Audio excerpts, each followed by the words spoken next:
Well, I want to put out something else about this Beck protocol, and also want to. This is going to be a little bit different, though. I went into other videos about how the blood electrification works. It's a very low current. It's 0.19 microamps, like 19% of a thousandth of an amp that runs through the body. That's about the extent of the current. And what it does is it disables microbes from infecting new healthy cells. That's actually what the patent is. It was back in the fall of 1990, two medical researchers, Doctors William Lyman, and Stephen Colley, working out the Albert Einstein College of Medicine in New York City, made this important discovery. Just to give you a little background. Now, I want to present this to people with common sense. Present the problem, the fundamental problem.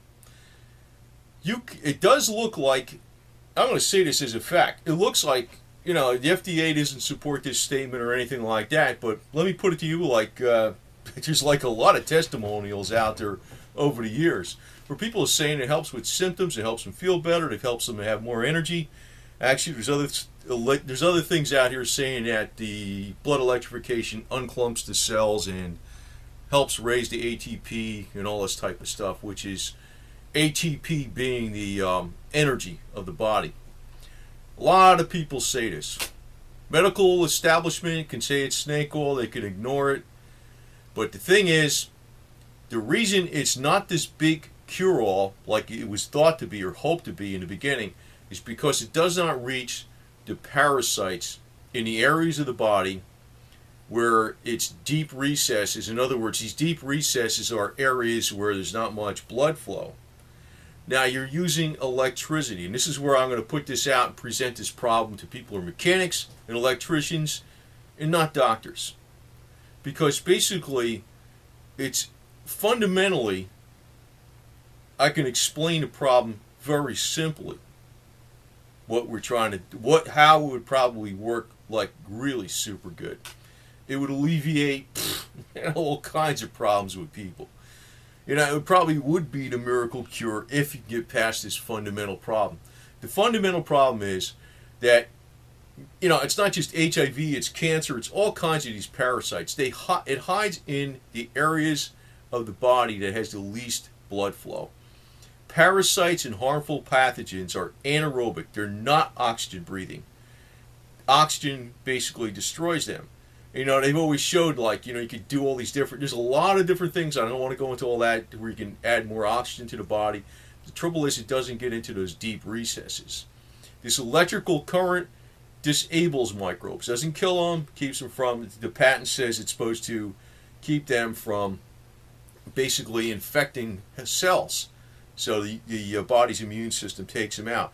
The problem is the electrical resistance in the blood is very low, right? So if you're using an electrifier on the wrist or on the ankles or from the wrist to the ankles or whatever, or the same wrist, you're electrifying the blood. You're electrifying where there's low resistance to electricity. Very low ohms resistance. The problem is where most of these parasites stay is in where there's high resistance to electricity. Now, Dr. Robert Beck came up with the magnetic pulsar. That actually maybe helps. I don't know. It's like a magnetic field, an electric field that pulses through something. And actually, it can pulse through like in other words, if I put on his checkbook, whatever the hell it is, I put an electrode here, and a wire on each side.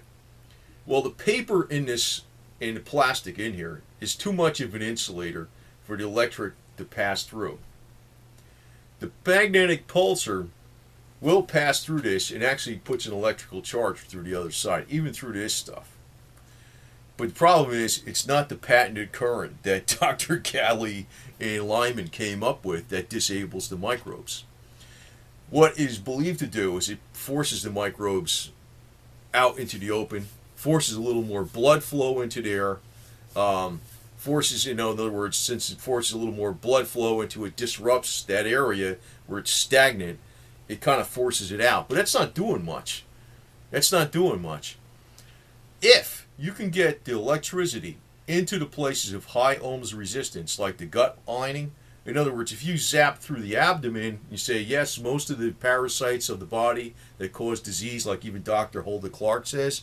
I mean, I'm not pushing her stuff too much, but the basic premise that most of the diseases come from the gut or in the dental area where there's very little flow of blood. You know, a lot of it's actually in the gut and some of it's in the dental area, in the jawbone where the teeth are. That's where a lot of the microbes and parasites hide. It's not just HIV, it's any kind of microbes. How would you actually get the electricity to go through a high ohms resistance area? So I'll put this out to like as a question to mechanics and electricians, because they probably would know more about this and maybe have a better common sense answer than what the pinhead PhDs in the medical field might know. You know, not saying Bob Beck was one of those. Bob Beck was a great guy. I mean, I think he was fantastic. But, and you know, the other thing is when Bob Beck put out his device, he didn't sell nothing. He put it out there like out there in the open, no patent. Anybody could build the stuff. And they do help with a lot of stuff. It's no BS. It's just that it doesn't help with everything as good as it wished it could, because it doesn't get down into these reservoirs where viruses and parasites and all these other things hide, because the electrical resistance is going, the electric current is going around it and taking the path of least resistance. It's like, you know, I have a piece of steel here, right? This is a rusty piece of steel, and I have a piece of wood. So if I put, you know, an electrode, you know, over the top of this, you know, where's the electricity going to go? It's going to go through the steel. It's not going to go through the wood. But this is where the wood is where all the parasites are hiding.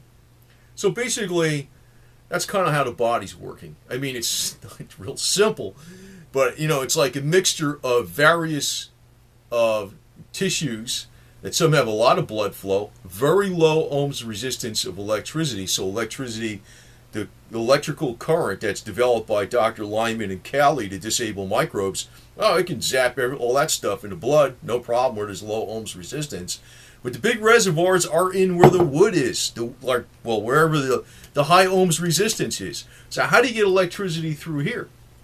Now, a magnetic pulse goes through there pretty well, up to maybe 2 inches. It does say 9 inches or 8 inches or whatever. It doesn't really, but the thing is, if you took the magnetic pulsar and you tried to treat an area that was infected even on your skin, the surface of your skin, the magnetic pulsar would not be that effective.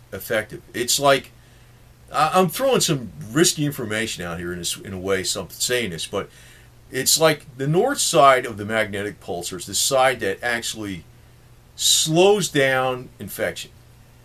I'm probably making too bold of a statement by saying that, but you know, I guess I'm a risk taker and I give a shit about people. So that's really, you know, I can support it with where I got that information from. I could support it with that. It's actually, I forgot the names, Davis and Rawls, I think it is. I'll reference the book down in the information box.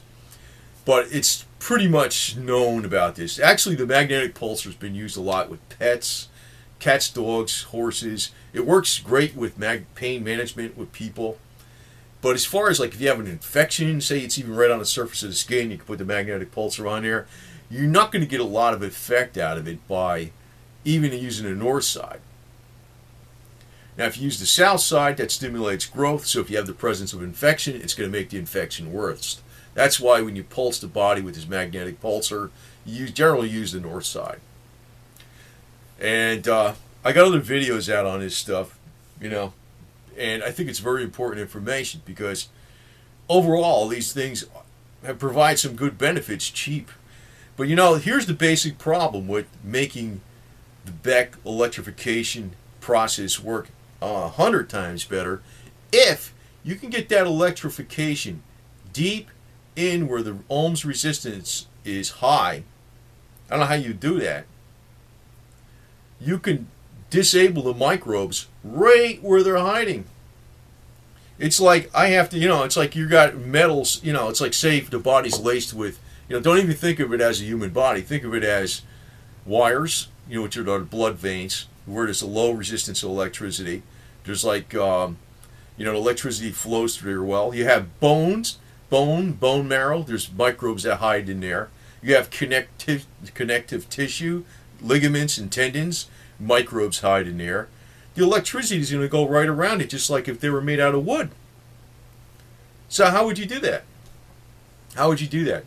So, you know, and also there's places like in the stomach, basically the gut lining is basically where most of the microbes hide. And that's in the Peyer's patches on the small intestines, on the lining of the gut, inside the lining of the intestine, it's inside the lining of the large intestines, and they hide in there. You know, that's where a lot of the, it's not like they hide in there, it's just like, you know, that's the place where the immune system is not getting into itself because there's not much blood flow. It's a fundamental problem. That's why a lot of times when people even take this, you know, they take more oxygen, they do ozone or whatever, it's treating the blood, but is it getting into the deep recesses? No. So actually this approach with electricity that Beck developed, it may work very, very, very well. Well, it would work very, very, very well, probably as expected, to be almost like this magical cure-all. If big IF, if you can get into the places where all the parasites and microbes hide, which is the highest resistance, the highest resistance to electricity of the body. In other words, if you're zapping from, you know, one ankle to the other, if there's microbes hiding in the bone marrow, there's microbes hiding in the connective tissue and the lymph system, how is that going to get zapped? Now, like I said, the idea with the magnetic pulsar is to actually try to force them out of there. But, you know, it's not, it probably has some effect. I'm not saying it doesn't have effect. But probably there's a better solution out there. And maybe it needs to be presented in a common sense, regular person's way of thinking, especially to an electrician and to a mechanic. Because a lot of these doctors lack that type of mentality. They're so trained in the medical profession. In other words, the problem is, you know, how would I get electricity through this piece of wood, you know, when most of it's going to go through this piece of metal? How am I going to get a good part of it to go through the piece of the wood? Is there a way to do that? Is there a way to do that? And that's the problem. I don't know the answer to it. But, you know, somebody who's like into mechanics or electricity may know the answer to it. But I know you can't put like 220 volts through the body. I mean, yeah, I guess if you put enough electricity in there, and but you know, you got to be like, it's got to be this low current, and somehow it's got to jump through that area. So I mean, you know, you would have to somehow make the reservoirs conductive to electricity. So think about that. How would you make the reservoirs conductive to electricity? Is there an additive you can do? Like, for instance, when they do this PET scan on people, right? I forgot what you call that, emissions topography, positron emission. They add an additive, a radioactive additive. Actually, they do this on all the scans. They add a little radioactive additive so things show up better. Maybe there's a way you can add a little additive, just like you're thinking of a mechanic, you know, I don't know, some additive that the lymph system would absorb. That would make it more electrically conductive. Then when you zap, you hammer all the parasites right in there, right at the source. So I'm throwing out these ideas, and I want to put them out to common sense people, not just the medical community. Because the common sense people, Bob Beck, when he put out his stuff, he used common sense. The medical community, if they're going to make this blood electrifier, they're going to put it through like this, you know, umpteen zillion dollar dialysis machine. And he made it so you can make the damn thing for $50 out of parts. If you know how to solder and you know how to put it together. You know? Or $100 now. I don't know what it is for the parts. But you know what I'm saying. You know what I'm saying. He made it so anybody could do it. He used a lot of common sense. So the whole problem is, you know, if we have this piece of wood, this is the lymph system, or this is the gut lining of the stomach, how do we get the electricity to go through there when you got electricity going by in a piece of metal? How do you do that? You know, it seems like, maybe we could soak the wood in salt solution. I don't know, but if this is a piece of wood, but how would you do that in the body? That's the whole question. So I want to put it out to common sense people, because common sense people, I'm going to give you an example. In the Marine Corps, when they had, I don't want to push this Marine Corps stuff too much, but just to give an example, when they had the landing craft that they used in World War II, the Bureau of Navy Shipbuilding was working on that damn thing for a decade. They worked on it for 10 freaking years, spent gazillions of dollars on it. This stupid thing almost sunk in any kind of water that was like kind of rough. Piece of junk. Higgins, the guy that was the rum runners, working with the rum runners in the Mississippi Delta Flats, they used to have these boats they used to freaking ride up onto the Mississippi Delta Flats when the religious freaks had the problem with, people drinking, and they had to ban it. Actually, there's another game with that. I wanted to do another video on that, but he came up with a design and built it inside of 48 hours. So that's why I'm putting this out here, man. Some mechanic is going to figure this out, or some electrician. Not a doctor.